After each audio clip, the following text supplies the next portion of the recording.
at the left and the right, I actually see the same consciousness. I see the same mindset. And I see both of them pointing at each other, screaming that the other is the villain.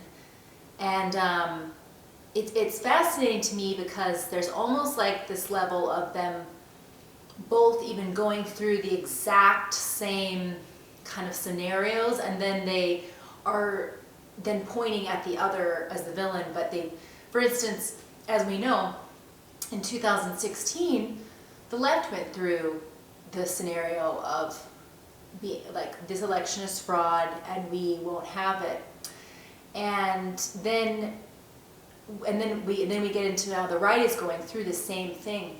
And they then, to me, it's like, why are both of you still screaming at how the other is the villain in both of these scenarios, and not kind of, it's an opportunity for both of you to kind of see each other's perspective. But there, of course, we're so beyond that. We're so in such a kind of limited paradigm and story, because truly it's all about how each group is framed as well. It's not just how they see each other, but the framing of each of them. And I think it's interesting because they both use the same words. For instance, when there were the summer riots, the left was saying, well, anything that is violent is actually a person on the right who is dressed up as a Antifa, right? So they were saying that, and actually they weren't saying a person on the right. They were, I believe they were saying, like, straight up that it's the extremist groups were dressed up as Antifa in order and causing the violence. So they were saying that, and then at this time we have the right saying the same thing, because this is, at this time of the recording, this is when the people have stormed the Capitol as of yesterday. And so then they're now saying, well, that wasn't us, that was Antifa. And to me, I'm looking at this and seeing both of them in that they're just both eternally pointed at each other as the constant villain. And I just think it is, if you are unwilling to see the bad apples and the rotten, the corrupt, the badness in your group and call them out, then you are the ultimate kind of representative of how, on an individual level, people do not want to see any part of them as bad or dumb. And so how this plays out in this collective scenario is both of them are unwilling to see their side, their team, their tribe as bad or dumb. And so they're just that immediate projection of, no, that is actually somebody else on the bad side that's dressed up. So we see the right doing this right now, and we saw the left doing this in the summer. And the point is that I wish that we could kind of get behind is, well, how about we disavow violence, and it's all around bad. And whether there are people that are on our, quote, team doing it, that doesn't matter. That we disavow it, we say stop. There's such a level of concentrating on this kind of the boogeyman, the villain, and the scapegoat, that there's just not accountability all around. And so I look at this as the same lack of accountability that people have when they have to look at the unconscious in themselves, when they have to look at their shadow.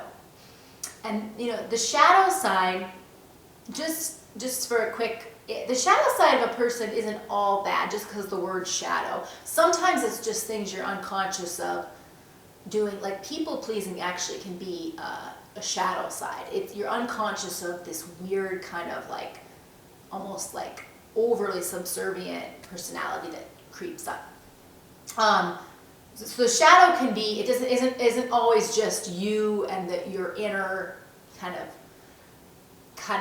resentment, bitterness, evil, that kind of stuff. It's not always those traits. It can be perceivingly like people-pleasing and other traits. But in this case, when we're talking about the shadow, we're talking about this unconscious, truly, I would say, unconscious kind of evil, rage, resentment, bitterness, powerlessness. I think powerlessness is a huge shadow in both the right and the left.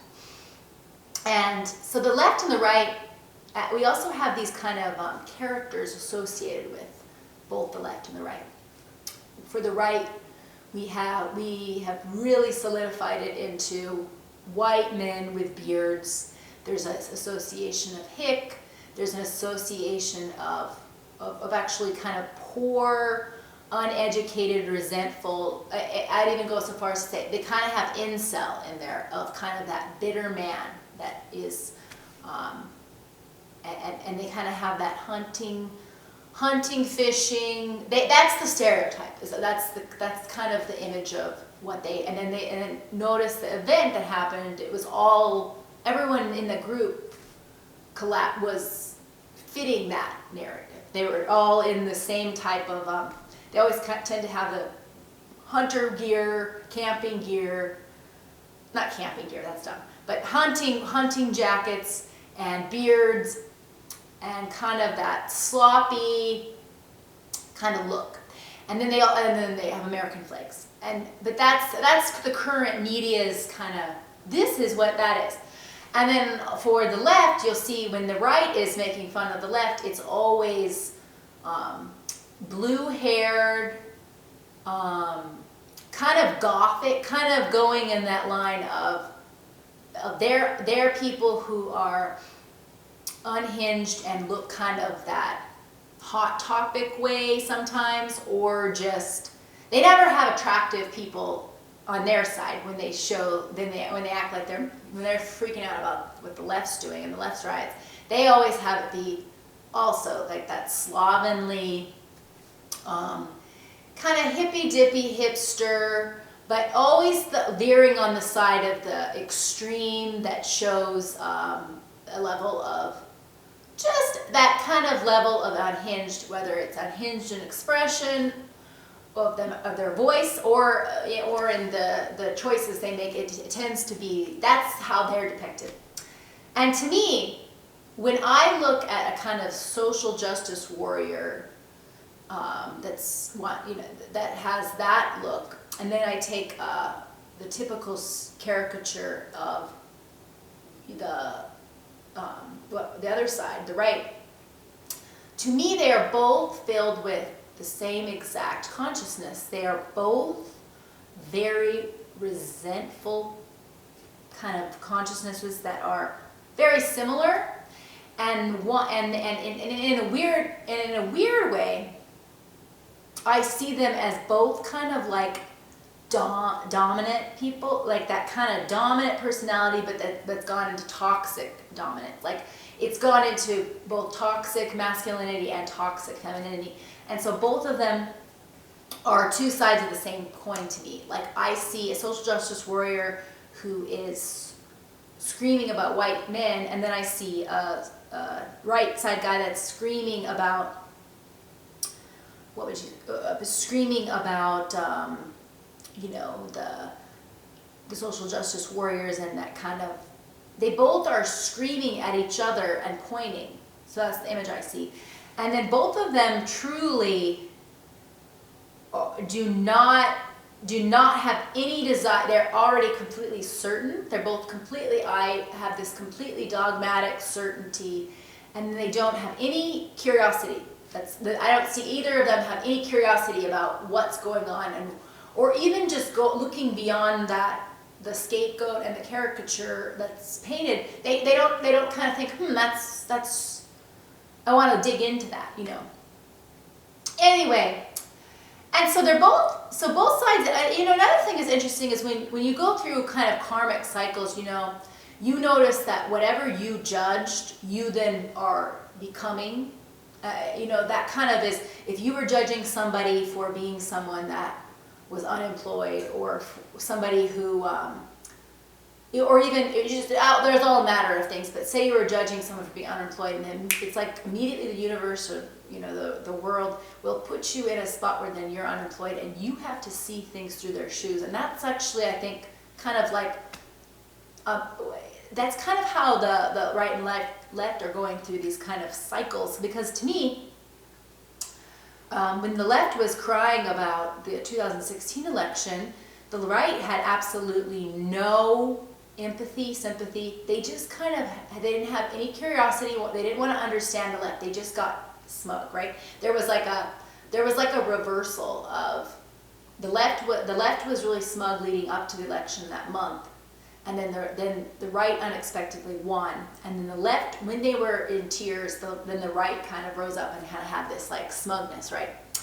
And then they kind of had that, they had such a conceit going into the 2020 election. Like most of the right-wing leaders and speakers were consistently acting like, of course we've got this, we will win, we will. They had a complete certainty, right? And then pride comes before fall. And then when it was shown that they may have not won, then the left immediately, then they went back into they kind of acted like, well, you've been wrong all along, and now we're back on top. The power exchanges happen. And so it's weird, because the left, even though they had just gone through being in that same state of disbelief and sorrow, and that claiming that there's a fraud, they didn't see it. As soon as it's the other side that's that way, then all of a sudden, well, of course, all elections are legitimate, and of course we are not going to even talk about this. Everyone's time to move on and get in our movie, get into our version of reality. It's time no one else gets a version, our version's right. And then the right doesn't have any, and then the right needs to have the retrospect to think, well, of course they're not going to have empathy, because you did not really try to understand them back then, and you didn't try to understand both sides, again, just eternal pointing, you're the villain. And so then and that's why this cycle is really getting, like, the karmic cycle of that is, well, whenever you get kind of conceited and you think that you're above someone, and then you get the exact dose of that, you can't expect them to then be on your side, to expect that they'll understand or try to reconcile this with you. But then likewise, it's just a shame, because we just keep getting into this kind of, just like I was saying at the beginning, both sides are pointing at each other, and they both are now saying that whenever there is violence, it's just the other side dressed up as them. And again, that's just kind of almost like I have a point of view of it. Violence, no matter what, however we quote it, isn't good. And it's been bad in the summer, and it's been bad now. And also I have the perspective of, we are continually in this cycle of violence begets violence, and rage begets rage, and resentment begets resentment. And there's just a cycle of very low consciousness, really rage, resentment, anger, and mixed with that is pride and smugness. And it's just tough, because I watch both of them as two groups on the same level, that both think that they're higher than the other, and they're all screaming. And of course, I also don't even reduce individuals to groups. Most people are individuals looking at this with extreme, disappointment, sadness, like shock, worry, concern. That's how most people are. And then there's a level of thinking, well, is this just a movie playing out that's to continue to divide us. I mean, there are so many different perspectives, and of course, the people that are in this kind of tribalism, they hate when someone says there are many perspectives. They think that means that I'm supporting. No, I'm actually supporting looking into looking beyond the framing and the narrative being pushed on us, to kind of see that that all of this show that's happening is to perpetuate the narratives, and also it's a continual avoidance of the shadow of and it really reflects how human nature is. It's like a microcosm of human nature, is watching how there's just this you bad. And both of them do this because if you've seen what the smart and nuanced people who are leaders of both sides do, is they both have the story that is always framed with how the other side is the ultimate evil, and then they're never the villain in their own story. And so right now, the right is grappling with the cognitive dissonance of they have been kind of holding on to the idea that they are not people that get violent. That's the left who was burning down businesses in the summer. And so they are now faced with, okay, here's the demon in me, and they are not, they're not able to reconcile that with their self-image. Their self-image is, I am the hero, I am the patriot, and and so they can't reconcile this right now. Likewise, when the left heard any accounts in the summer that, these Antifa riots and looting, they're getting pretty extreme. There are burning cities, there's burning cars, burned businesses, and there was a black woman who said, why are you burning down small businesses that are black owned by me? Why? And she addressed that. Now, if you gave a mirror to the left during that time, they refused to look at it. Oh no, that's not me. That must be someone on the right that's dressed up as Antifa. That's what they said. So see that there's just that refusal. That's not me in the mirror, and that's not my group. And yes, and when you ask an individual, the specific individuals who are doing that aren't them, and that is actually true.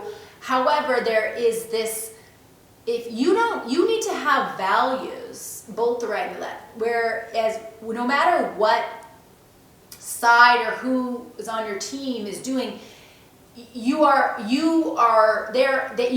disowned because you hold that as a value. For instance, if you have a value for no violence, then you disavow all the violence of the summer and now. And you don't put it in these comparison levels where you kind of justify and look for rationale. No, you actually say, no, we don't want, those are the bad apples, those are the people who are really corrupt and violent, and we want them to stop, and that's too far. You're supposed to have that too far. Same with if your value is, if the value is about sexual assault, sexual violence, all of those kinds of, under that umbrella, well then you need to have that as a consistent value. So you don't just say, well, everyone on the right who's a demon, they are the ones doing sexual assault. But everyone on the left, even if there's been claims, we just kind of brush that under the rug. No, if you're consistent, if you have consistent values, you are able to look at both the right and the left and say,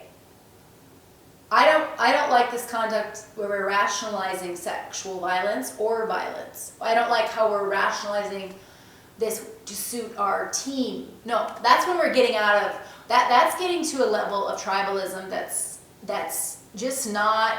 No, we're out of the frontal lobe, folks. We're out of the frontal lobe when we're not able to maintain our values. We're out of the frontal lobe. We're just straight up limbic. And that's what's going on right now, straight up limbic system.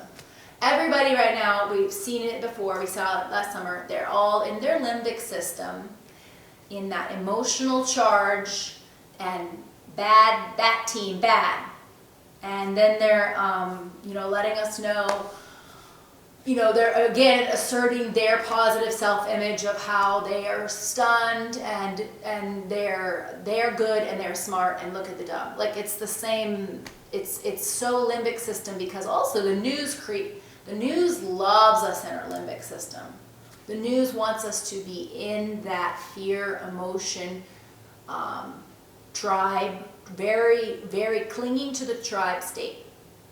And truth is, your limbic system is activated not only from all this content, that's content you consume, but your limbic system is enacted by the emotional manipulation of that, but it's also affected by even foods you eat that are accentuated. So everybody who's like, oh, I'm done with dry January, everyone who says that, well, now you're actually, then now those people, they're in their limbic system, because alcohol gets you really, it keeps you in that fear limbic system. It seems like it's a relaxant, but it's actually a depressant, and it actually has been found, it keeps you in your short-term, you're very short-term thinking and assessing risk. So that's why you're a long-term thinker, the frontal, that's based with the frontal lobe, that is able to kind of see the cause and effect of, okay, I'm not going to have this outburst. I'm going to, so we have to just brace ourselves. We're out of our frontal lobe. We're in the limbic system. We're not looking at our shadow. It is chaos. But anyway, that's my take on what's going on with the shadow side of the right and the left. And I think if we just kind of got a little bit separated from how this is framed and how information is told to us, we would be able to have such perspective that can kind of help us get out of that lower consciousness and kind of look at these two tribes and look at the caricature images, like look at what they say is the representative of both groups, and see that this is a movie. And how about we try to aim for a curiosity and stepping away and kind of, and just evaluating, like, look at this situation. Look at how easy it was to suddenly just get into the Capitol. I mean, there are just elements, maybe like let's try to just get out of that real fear, rage, emotion that we're told this is how you should feel. And try to look at all the factors in it and kind of assess, let's get back into our frontal lobes. Let's get out of our limbic system. And let's get back to dry January. Because you know what? I think dry January is what we're going to need to get through what's going to be probably a sobering year.